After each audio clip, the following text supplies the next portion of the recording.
लिंबू, हळद आणि मीठ लावून 15 मिनटं ठेवून देणार आहे. आता आपण स्वच्छ धुतलेलं आहे. आता ह्याला आपण लिंबू टाकणार आहे आणि हे हळद टाकणार आहे,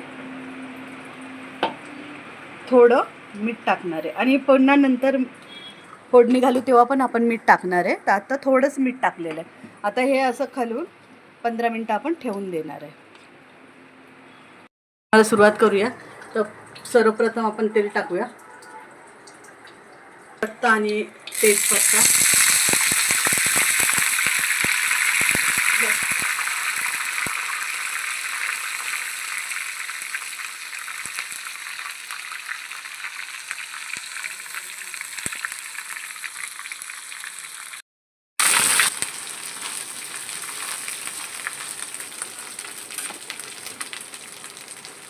कांदा आणि टोमॅटोचं वाटण.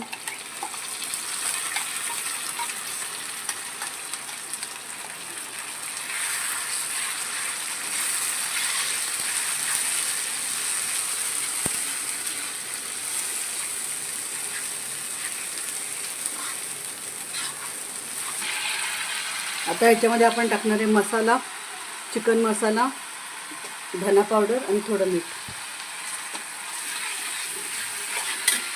हिरवी मिरची टाकणार आहे ते चवीसाठी 1-2.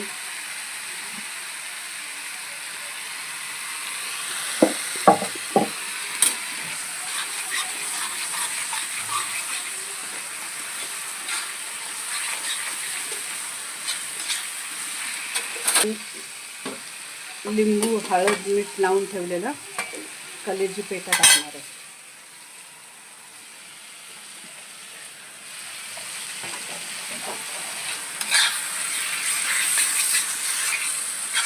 आणि हे चांगलं मिक्स करून 10-15 मिनटं वाफवून घेणार आहे.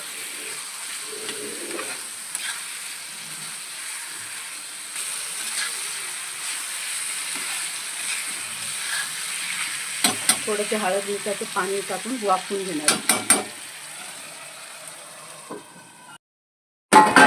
कलेजी पेठा 10-15 मिनटं आपल्याला असं थोडं वाफेवर परतून घ्यायचं आहे. आणि ते भाकर ते हे बघा, मी इकडे भाकर तयार करत आहे. भाकरी बरोबर कलेजी पेठा खायला छान लागतो.